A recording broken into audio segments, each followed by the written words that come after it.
السلام عليكم الإخوان ومرحبا بكم في فيديو جديد. في هذا الفيديو غادي نشوفوا آخر تطورات ملعب طنجة الكبير، ملعب ابن بطوطة. صراحة أقل ما يقال عنه أنه ملعب جميل وجميل جدا، أيقونة معمارية بمدينة طنجة. ملعب ما شاء الله، ملعب ضخم. كيف ما كتشوفوا معنا عملية تسقيف تسير بوتيرة مرتفعة جدا، وكذلك آخر لمسات في أرضية الملعب وفي المدرجات وفي المحيط. يعني ملعب إن شاء الله قريبا سيفتتح أبوابه للجماهير المغربية، وسيصبح لدينا ملعب آخر بمواصفات عالمية، يعني ملعب عالمي بما تحمله كلمة من معنى. ملعب رائع ورائع جدا. شوف ما شاء الله، يعني العظمة ديال هذا الملعب. نشوفوا هنايا يعني الشاشة المعلقة بالملعب، يعني والمدرجات، يعني حتى الألوان والتناسق ديال المدرجات يعني شي حاجة ما شاء الله. صراحة ملعب عالمي بما تحمله كلمة من معنى. وكنشوفوا يعني الشاشات اللايد اللي دايرين في في المدرجات، يعني شاشات إشهارية، يعني كيعطي واحد الجمالية للملعب.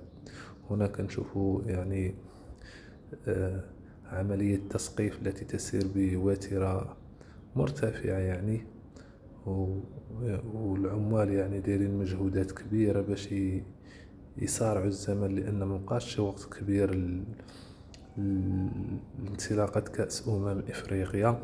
إن شاء الله نكون معكم خطوة بخطوة حتى يكمل هذا الملعب إن شاء الله.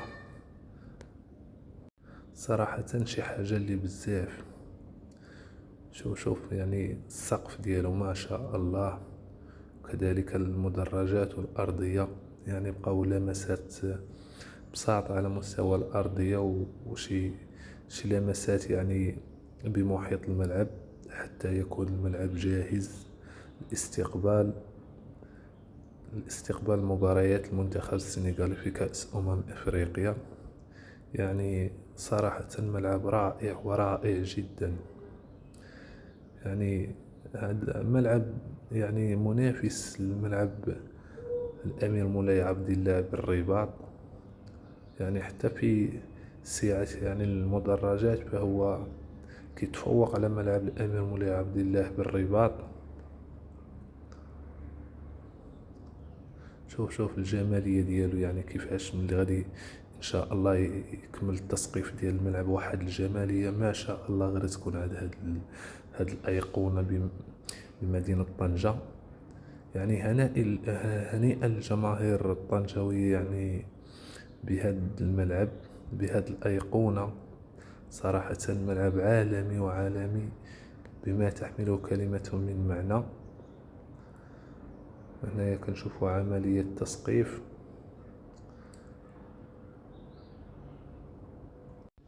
يعني مبقاش الوقت بزاف باش يكون الملعب ان شاء الله جاهز. يعني واحد الشهر ان شاء الله غادي نشوفوا الملعب كيفتتح الابواب ديالو امام الجماهير. يعني حتى عملية التسقيف كنشوفها راه كتمشي بواحد الوتيرة مرتفعة، وان شاء الله يكون الملعب يكون بمواصفات تطلعات الجماهير المغربية. هنايا كنشوفوا يعني العمال اللي كيشتغلوا على مستوى تسقيف الملعب، كيديروا واحد المجهود الكبير وكبير جدا.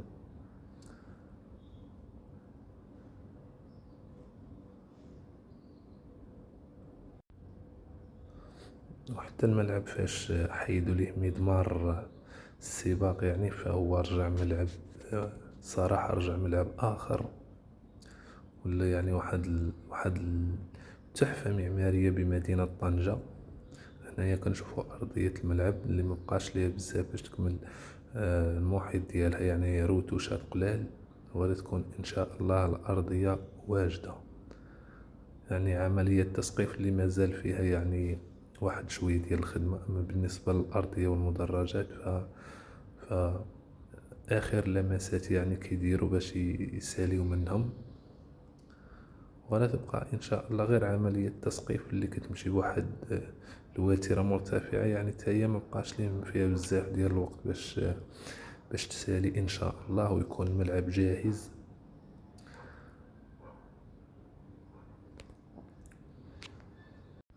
ما كرهناش ان شاء الله نشوف فيه شي مباراة ديال المنتخب الوطني المغربي قبل ما ينطلق كأس افريقيا، شي مباراة ودية تلعب يعني بالملعب طنجة الكبير فاش يسالي الاشغال ديالو. يعني غادي تكون شي حاجة زوينة، من هنيت نشوف يعني الملعب كيفاش قبل ما ينطلق كأس افريقيا، نشوف يعني الايقونة كيفاش جات. المهم اخوان، هذا الشيء اللي كان في هذا الفيديو، نتمنى ديروا شي اشتراك وشي جيم من الفيديو، وان شاء الله غادي نبقاو ديما نوافيوكم بالاخبار الملاعب. وتهلاو في روسكم.